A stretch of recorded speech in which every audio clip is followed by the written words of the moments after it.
My name is Justin Rhodes, and I've been at Power Mechanical since 2006. My exact hire date was like 3 weeks after I started working here because I never even filled out an application. I dropped out of college and I moved up to Virginia with my brother, and it was the longest month of my life looking for a job, and my sister's boyfriend was working here at the time. And finally called, like, hey man, you still looking for a job? I'm like, anything to get me out of the house. I mean, I didn't have a car, I didn't have anything. And they're like, I was like, all right man, Monday I'm on. And they're like, no, like now. I was like, they're like, right now. I was like, it's 10 o'clock in the morning. They're like, can you be here by 10:30? I was like, all right. I mean, I just left college. I only had one pair of jeans. I mean, poor. So I got up here, and within an hour I was punching tubes, and I mean, the soot was like 1/4 inch thick. I didn't know any better, man. I just, thank God to be out of the house. I was in this thing. I had no idea what I looked like until I got out of it. And I looked in the mirror and I was like, what have I gotten myself into? I mean, it was right to it, first day. I mean, 10:30 on a Saturday morning. I work in repair maintenance. I still remember when I started here, it was, like I said, I was happy to be out of the house, have a job.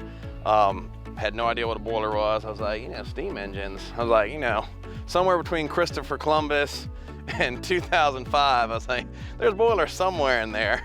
So when I started here, we only had about 35 guys, and this was 4811 was kind of like a new building. We didn't own any of this. That fence was the end of the world. We were always on top of each other, and I remember we had like pipe fitters and welders and like repair maintenance guys. We were all repair maintenance, but we had like repair maintenance and pipe fitters and welders. And I was already broke, needed a job, and it's like everybody wanted to be pipe fitters and welders, and there was like a bunch of them. I was like, if you look over there, like pipe fitters, welders, pipe fitters, welders, but if you look over like boiler rats, I'm like, hey, they're older guys, they're like a lot crustier. I was like, I don't know how much time that guy has. That'd be quick advancement over there. And I wasn't given much of a choice, I guess, after my first day's performance, jumping in as a giant Q-tip. But I was like, hey man, repair maintenance. Well, we were, like I said, we were all repair maintenance, but the boiler mechanic area kind of seemed, they're like crustier guys, and like, I don't mind getting dirty. And it just seemed like the line, like everybody wanted to be pipe fitters and welders. I'm like, well, I want to make a little more money. I want to go somewhere a little quicker, and it seemed like there was a lot of people. We were only 35 people, but it just seemed like there was more going on that side. So I was like, well, let me learn some of this. What's changed the most? So we had 35 people when I was here. We had 3 or 4 crews going out every day doing maintenance in the Hampton Roads area. And it was also a lot easier to come up as a boiler guy because you did maintenances every single day. We had 3 or 4 crews 5 days a week doing maintenances all over the city. So to learn the boilers real quick, I mean, it was nothing, 6 months, whereas now it takes us longer to turn those guys because we're more thorough and we do more maintenances on our boilers than customers, I would say now. Like, we used to have some guys here, they're always like, please don't do it, please don't do it.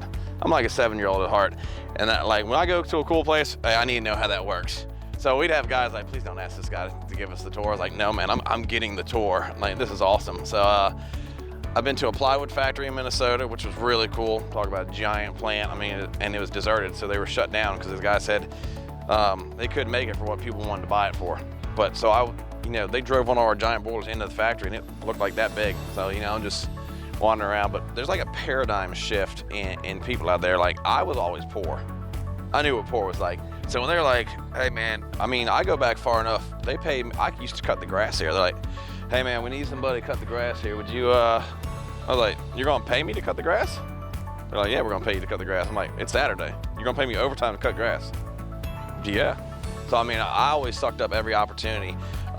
There is tons of opportunity for overtime, and you take the good with the bad. There's times you don't want to do overtime, but especially the new generation, and I say that, I'm only 33, but a lot of the younger guys, they just don't want the hours. Like, that workforce has shifted, that paradigm has shifted where people are valuing more time at home. And I do too, but 10 years ago I didn't, and still now, I'm still, hey, it's time to work. So I mean, that and learn as much as you can and put your hands on. A lot of the stuff I learned, you can walk right up next to work and watch it, because I started out as a helper. I mean, I started out as an Indian. I mean, you ain't never seen somebody go get a wrench as fast as me. Hey, you want a tool? Here you go. And just put your hands on it, and sometimes you get in a time crunch, and we got a lot to do, but take that time, say, hey man, show me what you're doing. I can watch you, but let me put my hands on it. You sit there and watch me and tell me what to do, because I'm a book nerd. I gotta go down the list, otherwise I screw up. I was never mechanically inclined. So every day I screwed it up, finally got it right. So some of these guys, they come in here and they have a lot more mechanical talent than I do. That and answer the phone.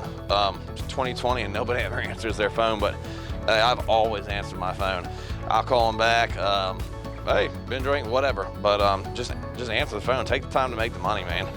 Make it while you're young. Cause I always said, once I start having kids, I don't want to work quite that much, you know. So if you always answer the phone and you're always trying to learn something new, you make yourself more valuable. And they say, hey, I know he'll answer the phone, you know. And whether, you know, you think about big companies, you know, I'd like to be a number somewhere, you know, but you make yourself valuable. You make a niche for yourself, and I mean, it'll carry you a long way. There's been a lot of people here that aren't with us anymore. I've said, man, you are so much more talented than me, but you're chopping yourself down. Like there was one guy I told him, you're better at everything than me, man. You really are. You think I'm better than you. I'm not. It's just because I answer the phone and I go, and when nobody's looking, I'm still doing it the right way. You know, I think it's just integrity. Just do things right.